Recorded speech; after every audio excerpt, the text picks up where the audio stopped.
Eu os convido a abrir a palavra do Senhor no Evangelho segundo Marcos, capítulo 10. E nós vamos dar continuidade à nossa série de sermões no Evangelho de Marcos, hoje expondo o texto que vai do verso 13 até o verso 31. Marcos, capítulo 10, do verso 13 até o verso de número 31.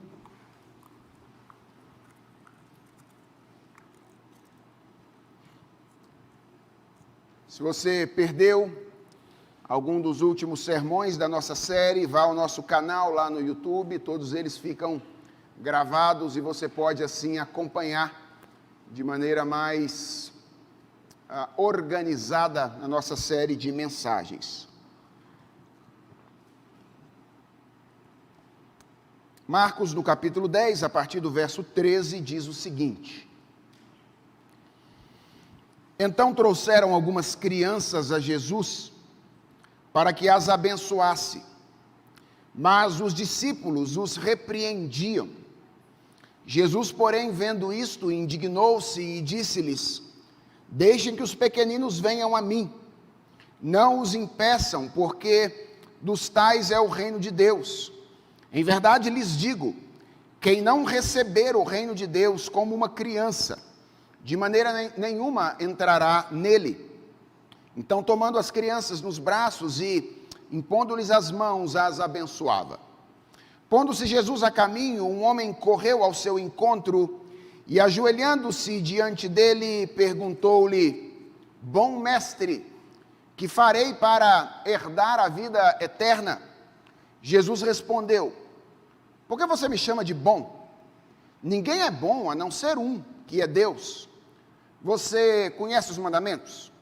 Não mate, não cometa adultério, não furte, não dê falso testemunho, não defraude ninguém, honre o seu pai e a sua mãe. Então o homem respondeu: Mestre, tudo isso tenho observado desde a minha juventude. E Jesus, olhando para ele com amor, disse: Só uma coisa falta a você. Vá, venda tudo o que tem, dê o dinheiro aos pobres, e você terá um tesouro no céu. Depois venha e siga-me. Ele, porém, contrariado com esta palavra, retirou-se triste, porque era dono de muitas propriedades. Então Jesus, olhando ao redor, disse aos seus discípulos: Como é difícil para os que têm riquezas entrar no reino de Deus.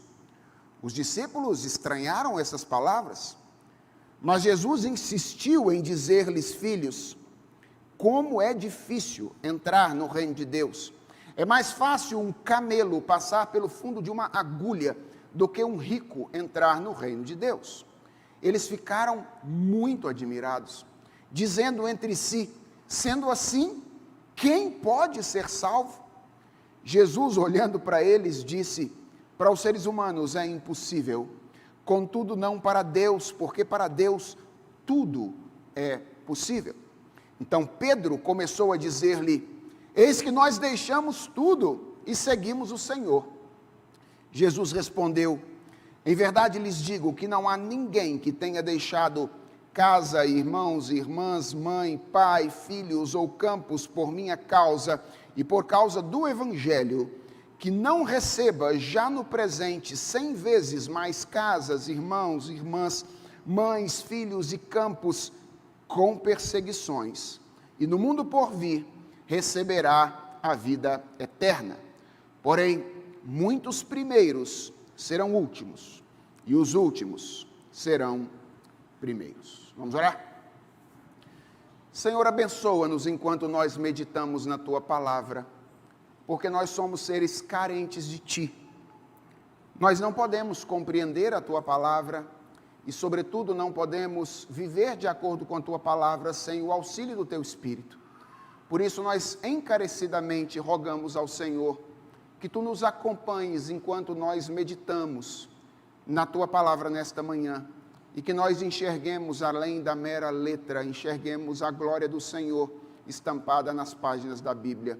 É a oração que nós te fazemos em nome de Jesus Cristo. Amém. Você que tem acompanhado a série de sermões em Marcos, sabe que Marcos gosta desse relato em 3 etapas. E mais uma vez nós estamos diante de um relato composto por 3 diferentes cenas. Nos versos 13 até o verso 16, nós temos aí o encontro de Jesus Cristo com algumas crianças. Depois do verso 17 até o verso de número 22, nós temos o encontro de Jesus Cristo com um jovem que ficou histórica e tradicionalmente conhecido como o jovem rico. E depois dos versos 18 até o verso de número 31, nós temos o relato de uma conversa que Jesus Cristo teve depois de conversar com as crianças e o jovem rico com os seus discípulos. Como costuma acontecer, irmãos, nessa segunda parte do Evangelho de Marcos, o tema unificador desses 3 relatos é a salvação. Lembrem-se que na primeira parte do Evangelho de Marcos, Marcos está interessado em nos convencer a respeito da identidade de Jesus Cristo. A pergunta principal de Marcos, do capítulo 1 até o capítulo 8, é: quem é Jesus? E essa primeira parte do Evangelho termina com a resposta dada por Pedro, que é uma afirmação da identidade divina de Jesus Cristo. Quando, depois de ser perguntado quem é que os homens dizem que eu sou, Pedro diz: tu és o Cristo, o Filho do Deus vivo. Assim, Marcos encerra a primeira parte do seu Evangelho dando conta de quem é a pessoa de Jesus Cristo. Ele é o Filho de Deus encarnado. E a partir de então, a partir do capítulo 8 até o final do seu Evangelho, Marcos vai trabalhar com a obra de Jesus Cristo. A principal pergunta dessa segunda parte do Evangelho é: o que o Filho de Deus veio fazer?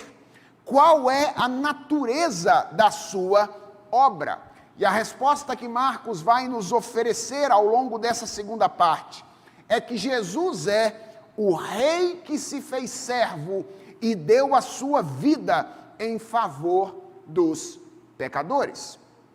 Mas há uma pergunta que fica em aberto quando nós falamos a respeito da natureza da obra de Jesus Cristo. E essa pergunta é: como é que nós, seres humanos, pecadores, podemos nos apropriar dos benefícios da obra de Jesus? Ou como é que nós podemos ser beneficiados por aquilo que Jesus Cristo veio realizar? Como é que aquilo que ele fez na cruz do Calvário torna-se nosso subjetivamente, parte da nossa personalidade ou pessoalidade? Esse relato tríplice de Marcos tem a ver basicamente com essa questão. Marcos, na medida em que apresenta a natureza da obra de Jesus, também se esforça em mostrar para nós como nós podemos nos tornar participantes desta obra. E de certa forma, esse relato tríplice de Marcos aqui no capítulo 10 tem a ver com isso. Na primeira cena, Jesus ensina uma lição importante aos seus discípulos. Na segunda cena, Jesus ilustra essa lição, ou Marcos coloca esse relato aqui para ilustrar essa lição que antes fora ensinada por Jesus Cristo. E a terceira cena expande essa lição. Então, esse é o movimento dessas 3 cenas. A lição é ensinada na primeira, é ilustrada de certa forma na segunda e é expandida posteriormente na terceira cena que temos diante de nós. Qual é a lição que Jesus Cristo deseja nos ensinar nesta passagem? O relato começa, irmãos, dizendo que depois de Jesus ter pregado aquele duro sermão em conversa com os fariseus a respeito do casamento e do divórcio, que foi o nosso último sermão, ou a nossa última mensagem nessa série, algumas pessoas começaram a levar algumas crianças a Jesus Cristo. Nós não sabemos exatamente quem era que estava levando essas crianças, mas ao que tudo indica, eram os pais delas que estavam levando essas crianças a Jesus Cristo com a finalidade de que Jesus abençoasse essas crianças. Lá em Mateus, no capítulo 19, verso de número 13, nós lemos que a finalidade era que Jesus orasse por elas. Os pais entenderam que Jesus era alguém especial e, portanto, queriam levar os seus filhos para que Jesus impusesse as mãos sobre eles, orasse por eles, acreditando que aquilo seria algo benéfico para aquelas crianças. E a reação dos discípulos imediata foi tentar impedir que isso acontecesse. O texto não diz exatamente por que os discípulos fizeram isso, mas não é difícil concluir que essa atitude dos discípulos tinha a ver com a falta de prestígio que as crianças tinham naqueles dias. Se fosse um fariseu, se fosse um membro do Sinédrio, possivelmente os discípulos não os impediriam de chegar até Jesus Cristo, mas era um grupo de crianças.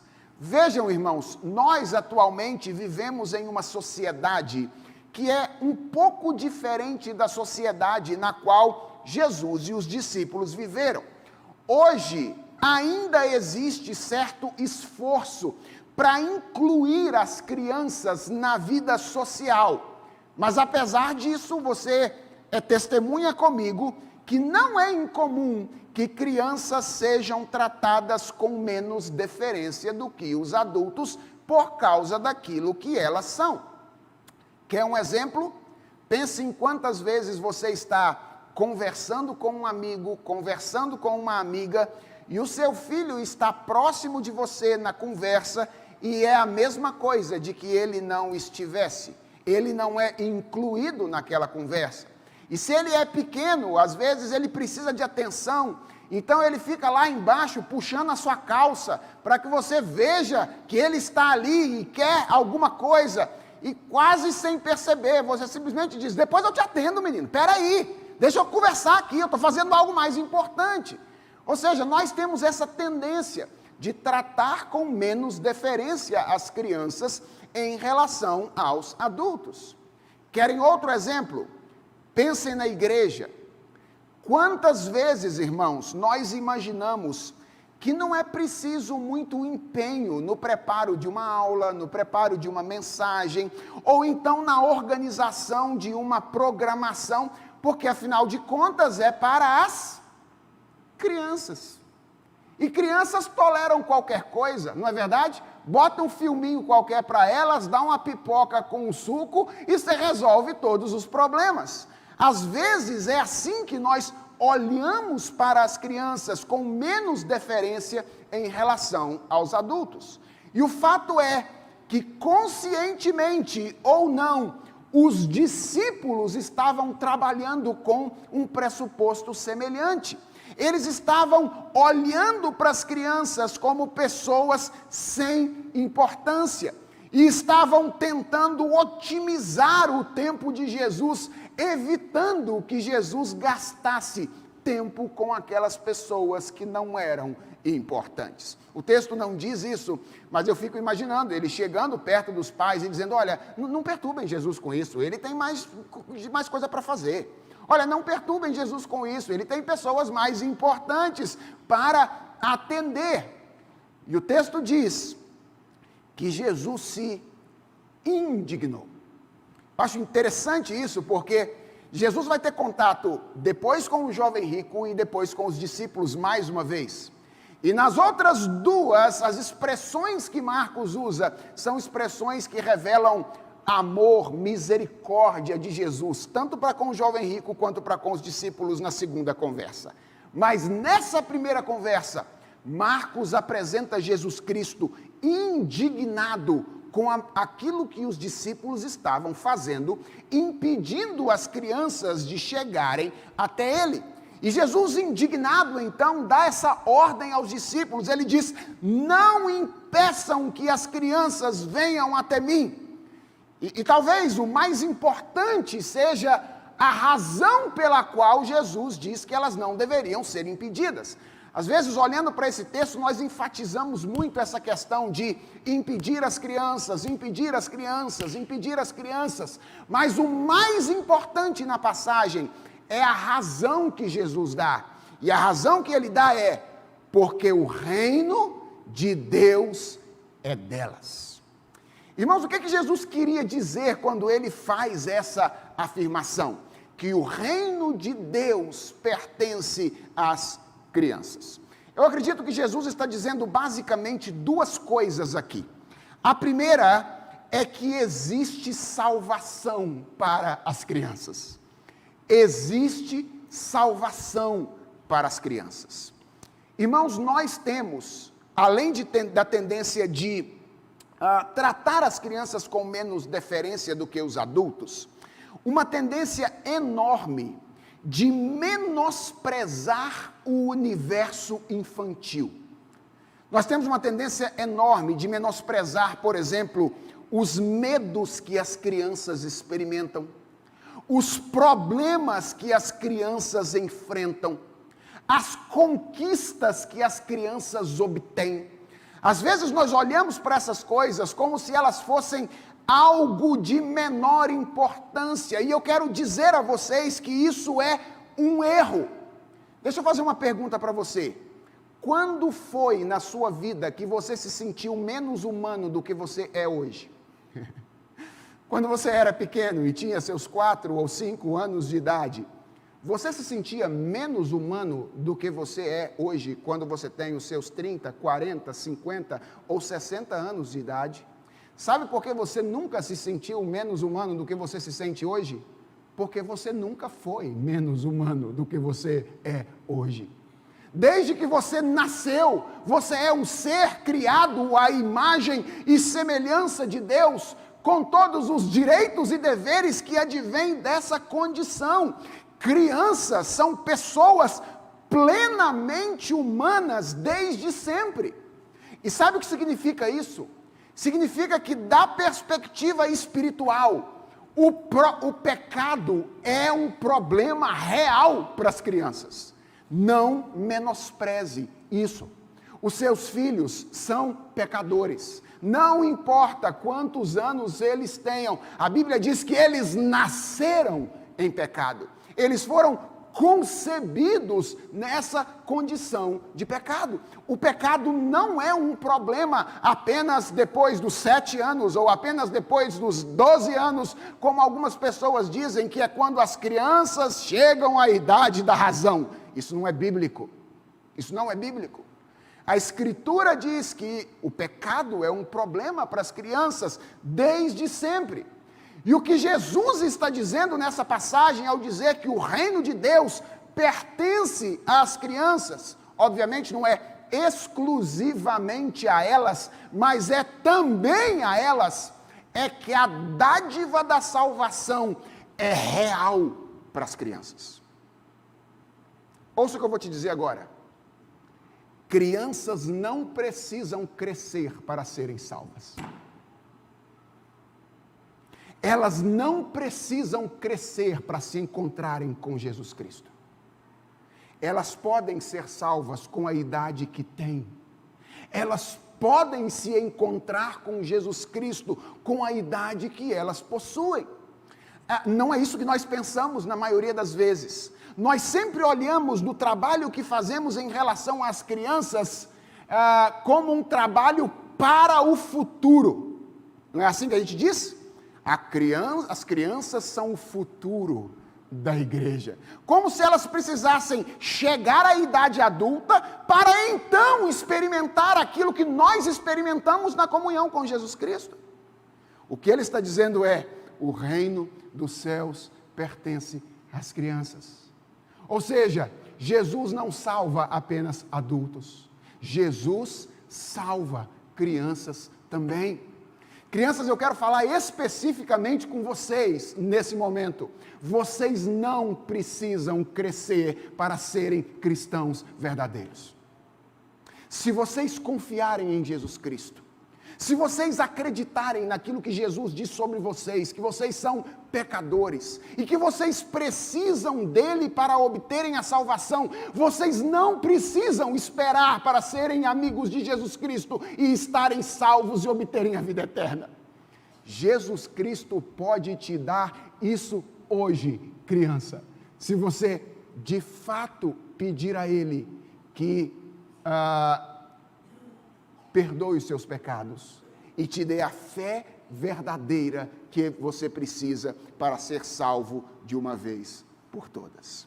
Então a primeira coisa que eu creio que Jesus está dizendo aqui é que existe salvação para as crianças. Mas há algo mais que Jesus está dizendo aqui ao dizer que o reino dos céus pertence a elas. É que a salvação exige de todas as pessoas algo que é típico, é característico das crianças. E Jesus diz isso claramente no verso de número 15. Ele diz: em verdade lhes digo. E essa é uma expressão de ênfase, certo? Quer dizer que as outras coisas que Jesus tinha dito, ele tinha dito em mentira? Claro que não. Jesus sempre falou em verdade. Mas quando ele usa essa expressão, é porque ele quer enfatizar algo. E aqui está a lição que Jesus Cristo quer ensinar aos seus discípulos nessa ocasião. Em verdade lhes digo, preste atenção naquilo que eu vou dizer. Quem não receber o reino de Deus como uma criança, de maneira nenhuma entrará nele. Ou seja, não é apenas que crianças podem ser salvas, mas é que todo mundo que vai ser salvo, dentre outras coisas, por expressar algo que é tipicamente infantil, ou por algo que é próprio, expressar algo que é próprio das crianças. Irmãos, eu acho impressionante como Jesus inverte as coisas aqui, porque nós nos impressionamos com crianças que fazem coisas de adulto, e nós estranhamos adultos que fazem coisas de criança, não é verdade? Regularmente, não é assim? Nós ficamos admirados quando crianças fazem coisas de adulto. Nós dizemos: olha, parece um mini adulto, né? Achamos aquilo a coisa mais bonita do mundo, mas nós achamos estranho quando adultos fazem coisas de criança. E posso dizer uma coisa? Tem alguns que fazem coisas estranhas mesmo, certo? Ou seja, há alguns adultos que fazem algumas coisas que são estranháveis mesmo. Mas o que Jesus está dizendo aqui é que todo adulto precisa fazer algo de criança se ele quiser ser salvo. Ou seja, ele precisa receber o reino de Deus como uma criança recebe. E a pergunta é: o que é isso? O que é receber o reino de Deus como uma criança? Eu creio que o segundo episódio, que é o episódio do encontro de Jesus com o jovem rico, responde bem essa pergunta, dando-nos uma ilustração. Aqui nesse episódio, irmãos, nós temos o encontro de Jesus com um homem. Na verdade, quando a gente lê o texto com cuidado, a gente percebe que o homem é quem vai ao encontro de Jesus Cristo, e a maneira como ele faz isso é absolutamente reveladora. Percebam aí que o texto diz que ele vai correndo, e o texto diz que quando ele chega, ele fala com Jesus Cristo prostrado, ou ele faz isso ajoelhado. Esses dois atos expressam o estado de angústia no qual este homem se encontrava. Lembre-se de um detalhe: nós estamos falando aqui de um homem que era rico, e estamos falando de um homem que, segundo Lucas, no capítulo 18, verso 18, desfrutava de muito prestígio. Nenhum dos evangelhos diz claramente isso, mas é muito provável que nós estejamos aqui diante de um fariseu, membro do Sinédrio. Sabe o que significa isso, irmãos? que correr e se prostrar em público eram duas atitudes inadequadas para a classe que ele ocupava, de acordo com a etiqueta social daquela época. Um homem rico e cheio de prestígio não corria e não se ajoelhava em público. Mas esse homem vai até Jesus Cristo correndo, e quando chega diante dele, ele se lança aos pés de Jesus Cristo. O que revela que o seu estado naquela ocasião era um estado de angústia. E a pergunta é: o que angustiava esse homem? Era algo que, de certa forma, incomoda todas as pessoas. Ele estava inquieto quanto ao caminho da salvação. E é interessante como Marcos parece colocar a pergunta do texto nos lábios desse homem, no verso de número 17. Ele se aproxima de Jesus e ele pergunta: bom mestre, que farei para herdar a vida eterna? De maneira geral, esse é o assunto do texto.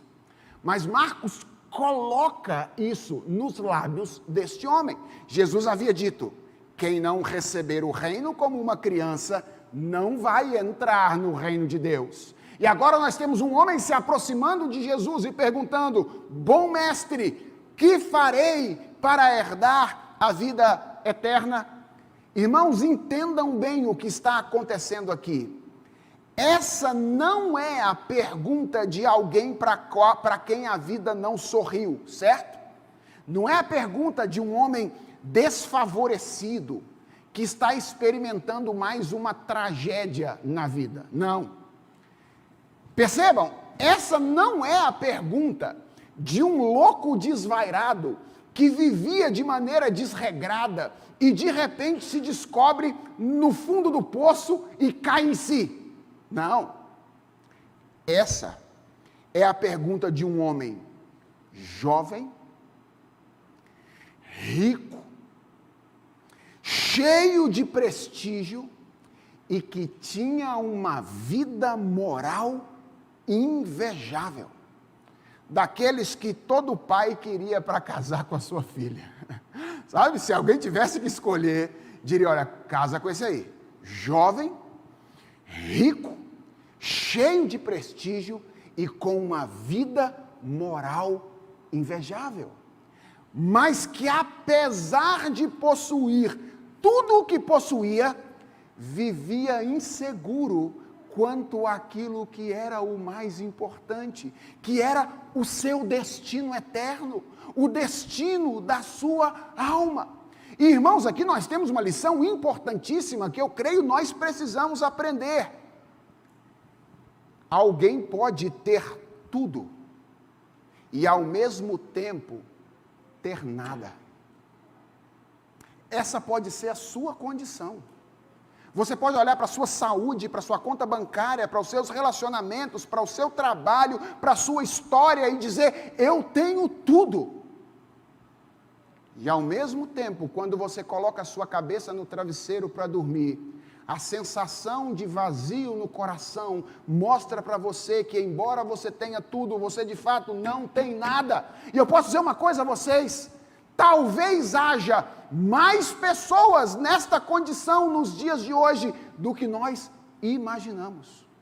Gente que tem tudo, mas ao mesmo tempo não tem nada. Essa era a situação daquele homem. Jovem, rico, cheio de prestígio, um homem de vida moral ilibada. Qualquer um que olhasse para ele diria: esse homem está no céu.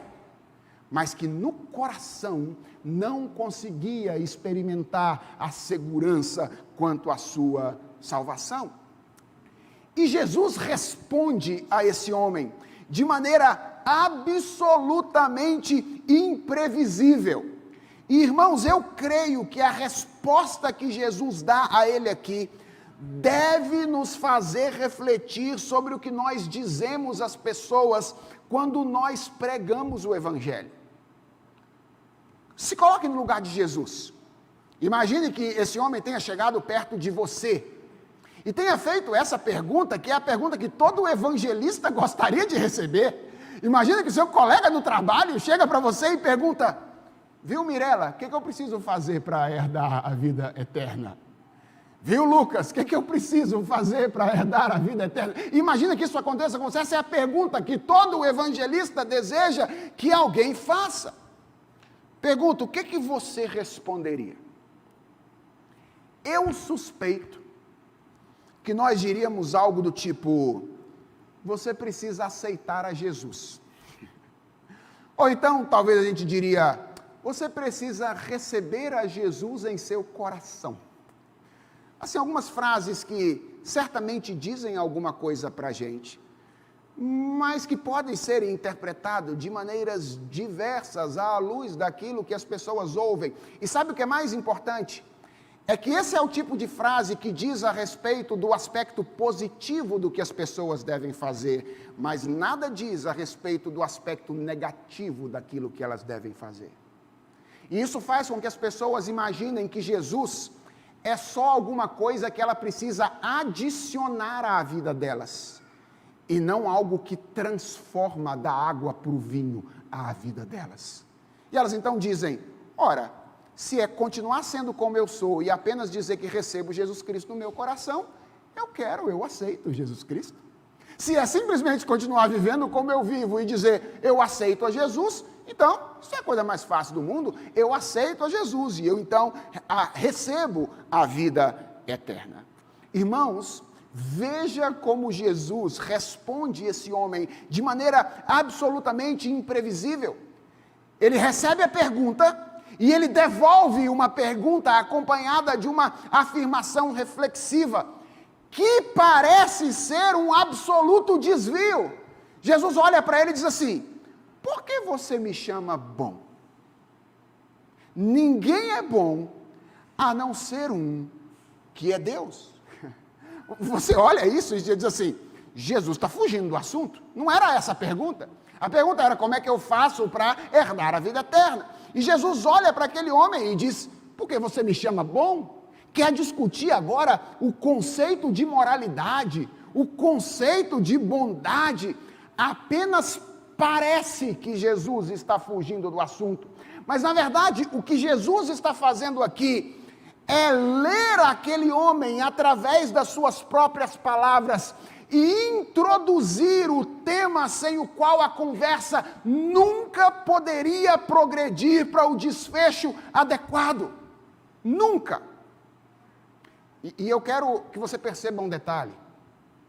Marcos diz que Jesus fez isso como um ato de amor. Ou seja, quando Jesus decidiu amar aquele homem, Jesus decidiu também confrontar aquele homem.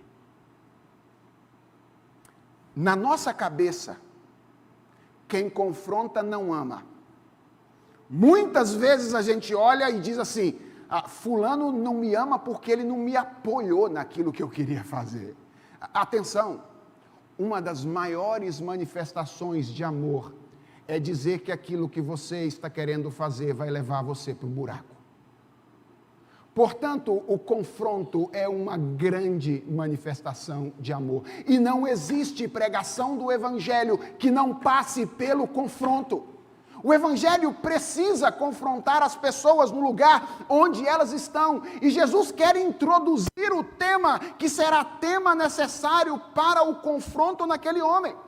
Jesus sabia que quando aquele homem o chamou de bom mestre, ele não tinha feito isso reconhecendo a divindade de Jesus. Ele tinha feito isso trabalhando com uma perspectiva horizontal de moralidade, como nós geralmente fazemos quando a gente diz assim: fulano é uma pessoa boa, em comparação com o ciclano ou com o beltrano, que são pessoas ruins, não é? Quando a gente faz isso, a gente está trabalhando com a média, não é? Então, a gente sabe que esse fulano que a gente diz, ele é uma boa pessoa, não é perfeito. A gente sabe que ele tem defeitos, mas a gente sabe que em comparação com o ciclano e com o beltrano, ele está numa média melhor no que diz respeito à bondade. Foi isso que esse homem fez com Jesus naquele dia. Ele olhou para Jesus e disse, esse cara parece um cara legal, parece que ele é uma boa pessoa. E aí ele disse, bom mestre, que farei para herdar a vida eterna? Jesus sabia disso. E atenção, eu não estou querendo recomendar que a gente pare de usar a palavra bom nesse sentido horizontal, tá bom? A gente pode usar, não tem nenhum problema. Desde que a gente saiba que quando a gente está falando de salvação, aí a história é diferente. Porque aí o padrão de comparação não é um padrão horizontal. O padrão de comparação é um padrão vertical. Quando a gente está falando de salvação e a gente está se comparando com um padrão visando obter a salvação, aí não basta ficar na média. Aí o que nós precisamos fazer é, na verdade, alcançar a perfeição da santidade de Jesus Cristo. E é por isso que Jesus Cristo olha para aquele homem e diz, por que você me chama de bom? Ninguém é bom senão Deus. Quando o assunto é a salvação, a questão não é se eu estou na média da bondade ou acima dela. A questão é se eu atinjo a perfeição absoluta exigida pela santidade de Deus. Foi por isso que quando aquele homem chegou lá com essa conversa toda, como é que eu faço para herdar a vida eterna? Jesus falou, por que você está me chamando de bom? Deixa eu ver se o padrão com o qual você está trabalhando é um padrão adequado. Só existe um que é bom, que é Deus. Jesus começa discutindo o padrão.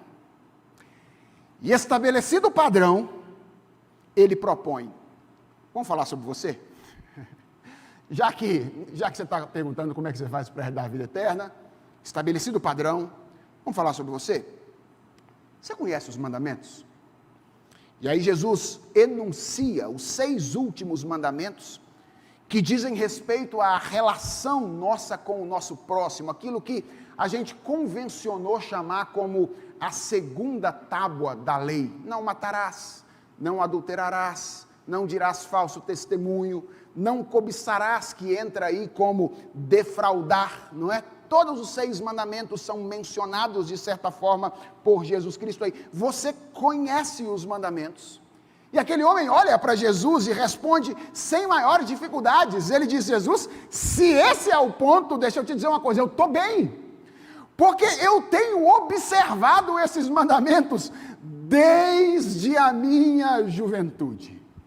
E 2 coisas ficam imediatamente claras na resposta que esse homem oferece a Jesus. Primeiro, a visão positiva que ele tinha a respeito de si mesmo. Ele era alguém que olhava para si como um perfeito cumpridor da lei de Deus. Aquele homem estava perguntando como é que ele fazia para ser salvo, não porque ele se reconhecera um completo miserável e não sabia onde encontrar segurança senão em Jesus Cristo. Ele estava perguntando porque ele já se achava bom o suficiente. Ele só queria garantir que ele não tinha escorregado em algum lugar que ele tenha deixado de perceber. Então, Jesus, eu acho que eu estou lá. Mas você pode dar uma palavra aí para garantir que eu de fato estou lá? Então, essa frase dele revela a visão positiva que ele tinha de si mesmo, mas revela ao mesmo tempo a visão absolutamente superficial da lei de Deus que ele possuía. Como os fariseus, e possivelmente ele era ele tinha perdido a dimensão interna da lei de Deus. Lembra do Sermão do Monte? Os fariseus diziam, eu sou bom porque eu nunca adulterei. Jesus diz, a lei não legisla apenas sobre o que você faz externamente. A lei legisla também sobre o que você faz internamente. Se você já olhou para alguém com um olhar impuro, então posso dizer uma coisa a você, você é um adúltero. Os fariseus diziam, eu nunca matei ninguém, nunca dei um tiro em ninguém, nunca dei uma facada em ninguém, nunca tirei a vida de uma pessoa, literalmente falando. Jesus olha para eles e diz: não é bem isso que a lei diz. A lei diz que todo aquele que chamar o seu irmão de tolo já é digno de inferno de fogo.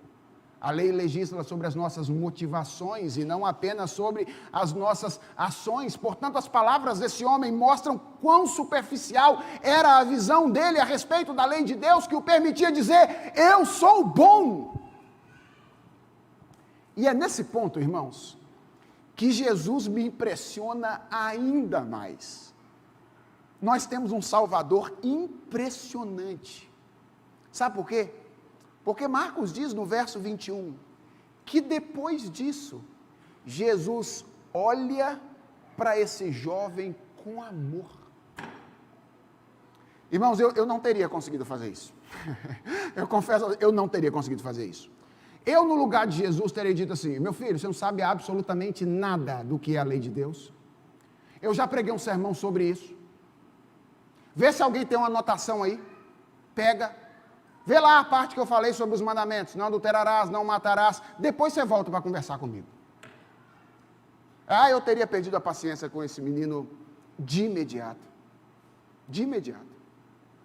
Mas o verso 21 diz que depois de tudo isso, Jesus olha para esse jovem com amor. Eu acho isso impressionante, sabe por quê, irmãos? Porque muitos de nós têm ou conseguem ter compaixão de pecadores devassos que estão perdidos, escravizados pelo seu vício no mundo. A gente olha e diz: compaixão. Mas a gente tem dificuldade de ter compaixão de quem está vivendo a vida de igreja há muito tempo e tem o coração endurecido. Era o caso desse homem. E é por isso que eu não teria conseguido fazer o que Jesus fez. Porque eu acredito que quem está vivendo a vida de igreja, exposto a sermão, exposto a oração o tempo inteiro, precisa aprender as coisas. Ele estava, mas ele não tinha aprendido. E Jesus continua paciente com o legalista, tanto quanto ele é paciente com a prostituta e o publicano. Que Salvador misericordioso é o Senhor Jesus Cristo. A sua misericórdia atinge os pecadores mais devassos e atinge os pecadores mais moralmente respeitados, que se escondem por trás de uma capa de santidade, vivendo a vida de igreja. E como um ato de amor, Jesus olha para ele e diz: filho, então só falta uma coisa a você. Só falta uma coisa a você. Vai, vende tudo o que você tem, dá aos pobres e me segue. Irmãos, que declaração fantástica. Primeiro, essa é uma declaração sobre ele próprio, sobre Jesus. Lembra qual era a pergunta? A pergunta é: o que devo fazer para herdar a vida eterna? A resposta de Jesus é: vem atrás de mim que eu salvo você. Jesus está declarando textualmente que ele é o Salvador, que ele é o Redentor. Só uma coisa te falta: se encontrar comigo. Vem atrás de mim e você será salvo. Essa é uma declaração a respeito de Jesus Cristo.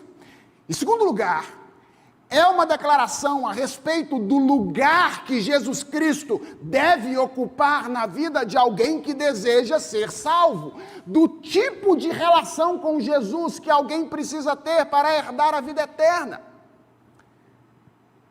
Você ouviu o que Jesus disse? Ele disse que faltava uma coisa, certo? Mas ele enunciou 3. Vai, vende o que você tem, ato 1.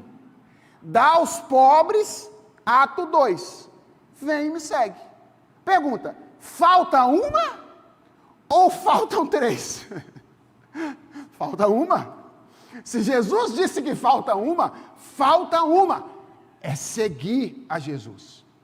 Mas o que Jesus está dizendo àquele jovem é que Jesus é tão central, Jesus ocupa um lugar tão fundamental que exige que outras decisões sejam tomadas. Exige que os ídolos sejam desbaratinados para que Jesus Cristo ocupe o único lugar que ele deve ocupar na nossa existência. Irmãos, Jesus não aceita ser um adendo religioso. Não aceita. O tipo de caminhada com Jesus que conduz à salvação é um tipo de caminhada que exige o abandono de todos os outros deuses, renúncia de todos os prazeres mundanos, renúncia de tudo aquilo que nós fizemos anteriormente, razão da nossa existência. É por isso que Jesus diz: é uma coisa só que te falta. Mas essa coisa que te falta exige de você que você abandone tudo aquilo em que você colocou a sua confiança anteriormente. E em último lugar, essa é uma declaração a respeito daquele jovem.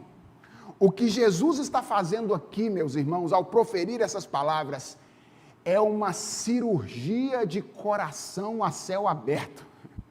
Jesus está pegando o bisturi e rasgando o coração daquele jovem. Ele está abrindo o coração dele e dizendo: sabe por que você anda angustiado, apesar de fazer tudo aquilo que você faz? Sabe por quê? É porque você quer se aproximar de Deus sem renunciar a você mesmo. Você quer ter os benefícios do reino, mantendo-se preso aos benefícios do mundo. E Jesus diz: isso não é possível. Não é possível. Não é possível seguir a Jesus mantendo os benefícios de uma vida no mundo. E aqui, irmãos, está a virtude infantil a respeito da qual Jesus tinha falado antes. É dependência incondicional. É entrega integral. O que é receber o reino como uma criança? É abraçar o senhorio de Jesus Cristo com inteireza de coração, entregando-se de corpo e alma a Ele, renunciando ao que antes parecia valoroso, sem receio do que possa acontecer. Isso é a fé. É quando nós nos lançamos nos braços de Jesus Cristo como a nossa única fonte de segurança e de esperança. Já que é Dia dos Pais, deixa eu dizer que eu aprendi isso ilustrativamente com a Ana Lívia. Quando ela tinha mais ou menos os seus 2 ou 3 aninhos de idade, e numa das viagens das férias ela descobriu que podia pular numa piscina de 1,5 metros, sem nenhuma segurança, sendo aquele toquinho de gente como era, porque o papai dela estava lá para segurá-la. Ela não tinha tamanho, ela não sentia o chão, mas ela sentia-se completamente segura nos braços do pai. E é por isso que ela pulava todas as vezes, brincando na piscina de 1,5 metros de profundidade, porque ela sabia que, embora ela não fosse capaz de manter a sua vida, o pai que estava lá haveria de mantê-la segura em virtude do amor que ele tinha por ela. Esse é o tipo de coisa que criança faz. Dependentemente, integralmente se entrega e confia, sem ficar tentando segurar as rebarbas de outras coisas sob o seu próprio domínio. Ela se lança e diz: eu sou teu. Eu dependo de ti. E receber o reino como uma criança recebe é isso. Abrir mão de tudo o que antes parecia fonte de segurança para lançar-se aos braços de Jesus Cristo. E o relato termina dizendo que, tendo ouvido as palavras de Jesus, aquele jovem retirou-se triste, contrariado com aquilo que Jesus tinha dito. Por quê? Diz o texto: porque ele era dono de muitas propriedades. Porque havia algo que ele não queria abandonar. Ele queria seguir a Jesus Cristo, desde que Jesus Cristo mantivesse os seus bens. Assim como tem muita gente que quer seguir a Jesus Cristo, desde que Jesus Cristo mantenha os seus prazeres. Quer seguir a Jesus Cristo, desde que Deus mantenha o status que ele possui hoje. E o que Jesus Cristo está dizendo a você nessa manhã é que isso não é possível. Ou você recebe o reino de Deus como uma criança, ou você não entrará no reino de Deus. E então nós chegamos ao relato final, que dá fim a esse conjunto que Marcos oferece aqui.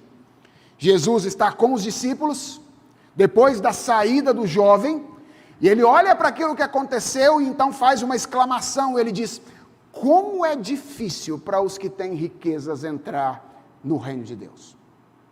Os discípulos ouvem aquilo que Jesus diz, e eles estavam tão acostumados a pensar o contrário, porque nós trabalhamos desde sempre com a ideia de que alguém abençoado é alguém que possui. Alguém que não possui é alguém amaldiçoado, certo? Então, os discípulos olham para esse cenário, diz Jesus Cristo dizendo: como é difícil para alguém que tem dinheiro entrar no reino de Deus. E eles estranham. E Jesus, diante do estranhamento deles, insiste e diz: filhos, como é difícil entrar no reino de Deus. É mais fácil, diz Jesus, um camelo passar pelo fundo de uma agulha do que um rico entrar no reino de Deus. Que frase estranha, pastor. O que Jesus está querendo dizer com isso? É isso mesmo que ele disse. Ou seja, que é difícil, é mais fácil você pegar um bichão daquele tamanho lá, um camelo, e fazer ele passar pelo fundo de uma agulha, do que um rico entrar no reino dos céus. E os discípulos ficaram muito admirados e perguntaram: sendo assim, quem pode ser salvo? Ou seja, se o rico, que é aquele que nós reputamos como abençoado, não pode ser salvo, então quem pode? Atenção, perceba que há uma interpretação relativamente equivocada da afirmação de Jesus Cristo por parte dos discípulos aqui, né? Jesus não tinha dito que um rico não pode ser salvo, certo? Jesus tinha dito que é difícil que um rico possa ser salvo. Mas os discípulos tinham essa mania de interpretar tudo de maneira meio extrema. E, na verdade, o que Jesus estava querendo dizer, Jesus estava trabalhando com a ideia de salvar a si mesmo. Então, os discípulos ficam muito admirados. E eles fazem essa pergunta a Jesus. E o texto diz, no verso de número 27, verso de número 27, que Jesus, e atenção a essa expressão, olhando para eles, é a mesma expressão usada com o jovem rico anteriormente. Olha que coisa bonita. No começo, Jesus está indignado com eles, certo? Porque eles estão fazendo alguma coisa errada. Com o jovem rico, Jesus demonstra amor. Esses mesmos discípulos vão fazer uma pergunta diferente no final. E Jesus agora não está indignado com eles. Jesus agora os ama da mesma maneira como ele amou aquele jovem rico. E olhando para eles com amor, ele diz: deixa eu explicar para vocês o que eu estou querendo dizer desde o começo. O que eu estou querendo dizer é que para os homens é impossível. Contudo, não para Deus. Porque para Deus, tudo é possível. Qual era o problema daquele jovem? E qual era o problema dos discípulos na primeira cena ao dizer: Jesus vai se relacionar com aqueles e não com esses? Era imaginar que salvação é conquista e não dádiva. Todos eles estavam trabalhando com essa ideia de que a salvação é algo que a gente precisa conquistar. Qual é a pergunta mesmo do jovem rico? Que farei para herdar a vida eterna? E o que Jesus quer que ele entenda é que ele não precisa fazer nada. a não ser receber o reino como uma criança recebe. É a única coisa. Porque a salvação não é algo que nós conquistamos, mas salvação é uma dádiva que Deus nos oferece graciosamente por aquilo que Jesus Cristo fez por nós. E então Pedro, sempre ele, né? Sempre Pedro, interfere também de maneira surpreendente e diz: eis que nós deixamos tudo e te seguimos. Irmãos, pensam numa expressão difícil de interpretar. Não é fácil entender o que Pedro queria ao proferir essas palavras. Então, há quem as veja como uma expressão de dúvida. Talvez Pedro pudesse estar dizendo assim: Jesus, como é que você diz que a gente não pode alcançar isso, se foi exatamente isso que a gente fez? A gente deixou tudo e te seguiu. Pode ser uma expressão de reclamação ou de cobrança. Falou: ó Jesus, lembra do que nós fizemos lá atrás, né? Nós deixamos tudo para seguir o Senhor. Vê o que o Senhor vai dar para nós agora aí para frente. Ok? Pode ser uma expressão de cobrança. Pode ser uma expressão de orgulho. O que o jovem rico não conseguiu fazer, a gente conseguiu fazer. É difícil entender o que Pedro está querendo dizer com isso. Seja como for, o que Pedro estava dizendo era verdade. Apesar de todas as dificuldades que os discípulos tinham, apesar de toda a inconstância, apesar de toda a incredulidade, eles tinham feito o principal. O que era o principal? Eles tinham deixado tudo. Eles tinham largado as redes e eles tinham seguido a Jesus Cristo. Não porque eles eram especiais, o Evangelho de Marcos deixa claro que eles não eram, mas porque Deus os havia alcançado com graça e misericórdia. Esse monte de gente atrapalhada como os discípulos, mas que tomou essa decisão impulsionada pela graça de Deus. Largou tudo, abandonou o que eles tinham no passado e seguiu a Jesus Cristo.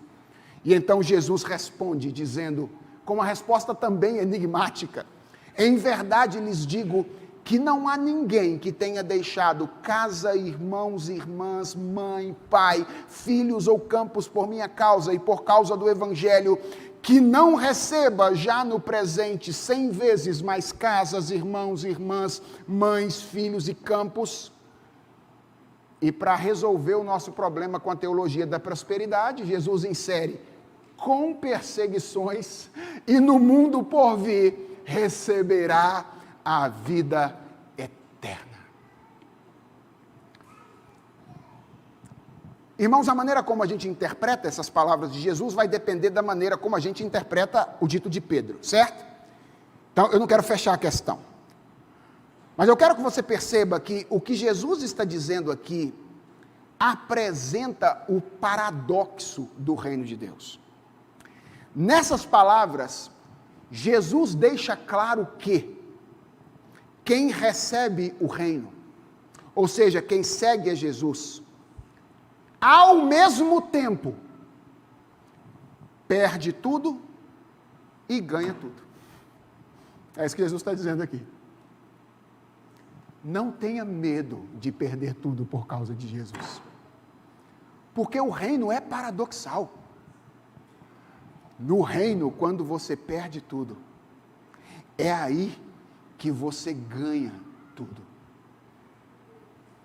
Jesus tinha falado, por exemplo, de pessoas que haveriam de segui-lo e perderiam a sua própria família. Ele disse: eu vim para causar divisão entre filhos e pais, entre marido e mulher. À medida que as pessoas começarem a me seguir, talvez elas sejam abandonadas pela sua própria família. Foi o que disse Jesus Cristo. Mas agora ele está fazendo uma promessa aqui. Qual é a promessa? Quando você perde tudo por minha causa, você ganha aquilo que é necessário para permanecer amparado ao longo da sua vida.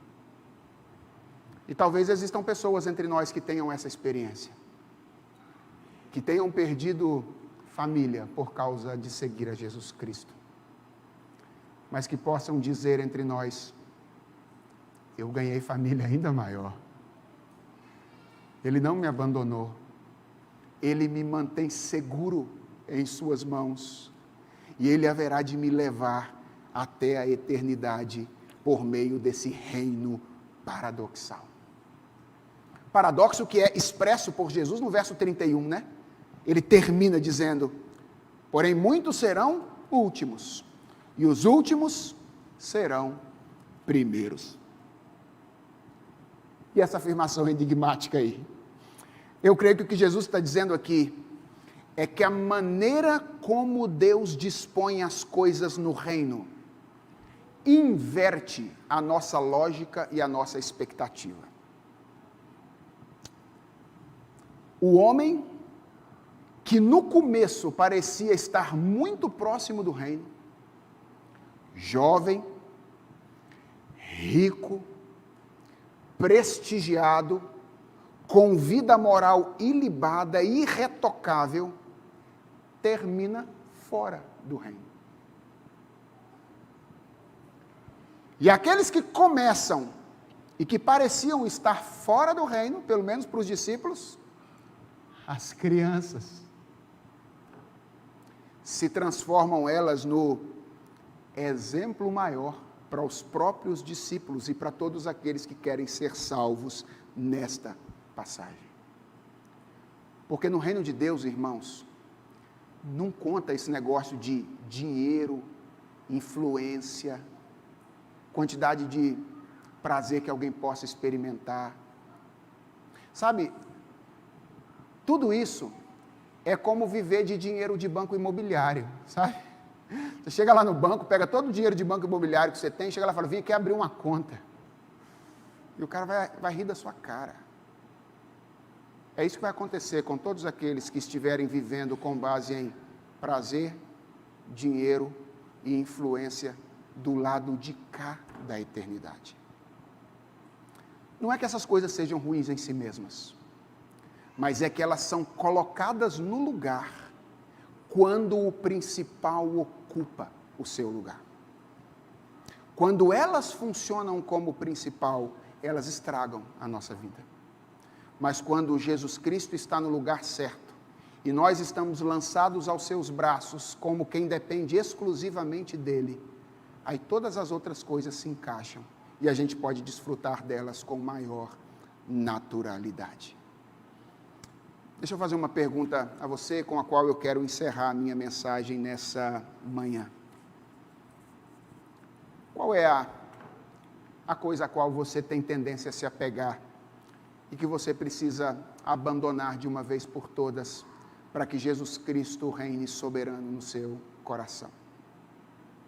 O daquele jovem, o que fazia com que ele agisse como adulto e não como criança, era o dinheiro. Qual é a tendência maior do seu coração? E o meu convite é: hoje é o dia de entregar-se a Jesus Cristo. Entregue tudo ao Senhor Jesus Cristo e desfrute dessa promessa paradoxal de receber tudo em troco de nada. Vamos orar? Senhor, nós queremos agradecer ao Senhor porque Tu nos fizestes criança. Obrigado por nos ensinares a nos lançarmos a Ti em arrependimento e fé para viver na Tua dependência. Senhor, nós confessamos diante de Ti nessa manhã que o nosso coração é muito tendente a se apegar a outras coisas aqui e a substituir o Senhor por dinheiro, por prazer, por status. Nós, às vezes, queremos abraçar essas coisas, até queremos seguir ao Senhor, desde que o Senhor nos mantenha com elas. Senhor, Tu que amaste aquele jovem rico, Tu que amaste aqueles discípulos, nós Te pedimos, ame a nós nesta manhã, e dá que nós sejamos transformados pelo Senhor, na disposição de nos entregar ao Senhor, e receber o reino integralmente, desprendidamente, renunciando a tudo aquilo a que temos a tendência de nos apegar. Ensina-nos a amar somente a Ti. É a oração que nós Te fazemos, em nome de Jesus. Amém.